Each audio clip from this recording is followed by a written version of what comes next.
So, I want to take a different sort of angle in my discussion with you. A lot of your work sort of focuses on some of the emerging and new technologies in the field of defense and the military sphere. I'm wondering to what degree you think these new technologies are being used in this conflict.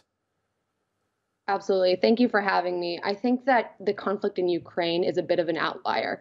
Unlike Iraq and the United States and previous sort of major modern wars that we've seen, these are both states with well-equipped militaries. I think most significantly, the conflict in Ukraine represents a sort of coming of age and maturing of many advanced technologies previously thought of more niche, from drones to loitering munitions to commercial satellites.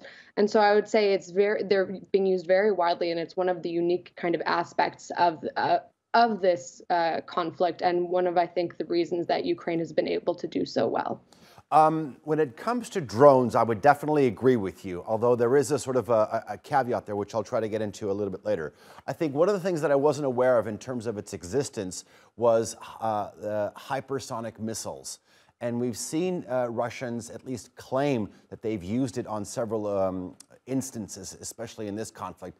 But I don't think it's really had the effect that one would think when you look at sort of the connotations in its name, these hypersonic missiles. It can cause great damage. But we haven't seen that in this war.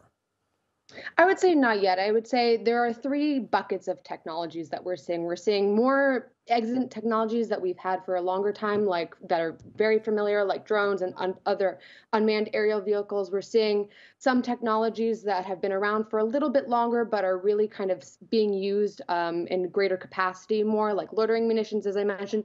And then I would say we're seeing more commercial technologies that are more cutting edge, more things like artificial intelligence, and again, using commercial sector technology from Palantir and other organizations to kind of emphasize and support fighting. I would say hypersonic missiles remain in that bucket of category that's a little bit still down the line, same with quantum computing and other like technologies. You brought me to my next question, that is artificial intelligence. Is this kind of like a test tube, an incubator in terms of where this technology can actually, the potential of it? I mean, you have all these sort of scenarios that are being played out in laboratories, but this is perhaps maybe the first time to test some of these technologies that are perhaps in its infancy.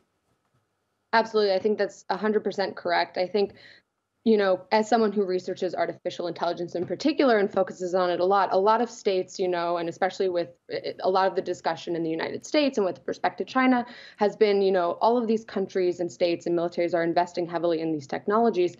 But when it comes down to proving like examples and, you know, pointing to kind of systems like that are using artificial intelligence, it's been hard for me to provide examples up until I think this point where, you know, they were being used a lot in Ukraine. I would say some examples, they're being artificial intelligence and facial recognition technology is being used to identify soldiers, you know, enemy combatants as well as civilian that have, you know, unfortunately been in casualties. They're being used, you know, there's something called an Uber for artillery where they are using advanced machine learning algorithms to kind of triangulate better locations for artillery systems in order to more efficiently target. So I'd say we're seeing these technologies that aren't necessarily inherently military technologies, but being applied to military contexts. And I think that's what's very new here. I understand the huge benefits that can come with sort of the early adopters of these cutting edge technologies. But one of the weapons that we've seen being used in Russia are these Shahed drones, these kamikaze drones. You know, you have countries sort of pouring in billions of dollars in terms of R&D when it comes to AI and cutting edge technology. But then you're going to have, you know, the $1 solution where you have a much cheaper weapon that can cause huge amounts of damage. I just ask the Ukrainians, they're freezing in winter. A lot of them don't have energy. A lot of them don't have heating because of these Shahed drones that are targeting critical energy infrastructure. Absolutely. You know, that's the one aspect that's also unique about this is that the commercial technology, it's a lot more affordable to kind of get the same job done, so to speak. You know, when you have this technology maturing, it becomes more accessible. And I think, you know, with the Shahed drones, that's a pure example. I don't have up-to-date numbers on this, unfortunately, but I think, you know, in the early days, they were talking about using them in sort of swarms and waves, and how it was so much cheaper. You know, the Ukrainians were very effective at shooting them down, but the technology to shoot it down was so much more expensive and less cost effective than it was to just, you know, for Russia to spend money launching waves and waves of these drones, even if they weren't necessarily that effective in the traditional sense, so to speak.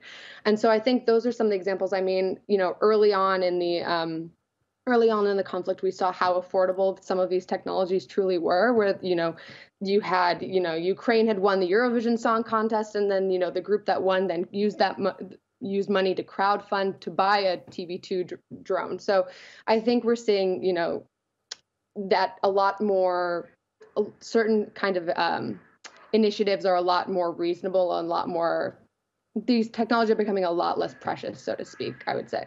Okay. Lauren Kahn, pleasure speaking with you. Thank you very much for joining us here on the NewsHour.